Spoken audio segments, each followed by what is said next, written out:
બોડેલી લાઈવમાં આપનું સ્વાગત છે। છોટાઉદેપુર જિલ્લાના નસવાડી તાલુકાના ડણી ગામે એક અકસ્માત સર્જાયો છે। આ અકસ્માતમાં આદિવાસી દંપતીનું મોત નીપજ્યું છે। બાઇકના ભૂકા બોલી ગયા હતા, જ્યારે ઇકો કારને પણ ભારે નુકસાન સર્જાયું છે। બાઇક લઈને જ્યારે કવાંટ તરફથી પૂર ઝડપે ઇકો કાર બાઇકને ટક્કર મારી હતી। બંને પતિ પત્ની રોડ પર ફંગોળાયા હતા અને બંનેના મોત નીપજ્યા હતા। નસવાડી તાલુકાના ડણી ગામે બસ સ્ટેશન પાસે આ અકસ્માત સર્જાયો હતો।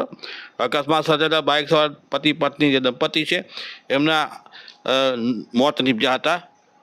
કવાંટ તરફથી પૂરપાટ ઝડપે ઇકો કાર જઈ રહી હતી, બાઇકને ટક્કર મારી હતી, બંને રોડ પર ફંગોળાયા હતા। અકસ્માતમાં સુનીતાબેન રાઠવા એઓનું ઘટના સ્થળ પર મોત થયું, જ્યારે ગંભીર ઇજાગ્રસ્ત ઉપેન્દ્રભાઈનું સારવાર દરમિયાન મોત નીપજ્યું હતું। ભૂપેન્દ્રભાઈનું અકસ્માત સર્જાતા ઇકો કારનો જે ચાલક છે તે ત્યાં વાહન મૂકી ફરાર થઈ ગયો। પોલીસે ગુનો નોંધી બનાવ અંગે તપાસ હાથ ધરી છે। નસવાડી પોલીસ મથકે જે તપાસણી હાથ ધરવામાં FIR નોંધી અને કાયદેસરની કાર્યવાહી હાથ ધરવામાં આવી છે।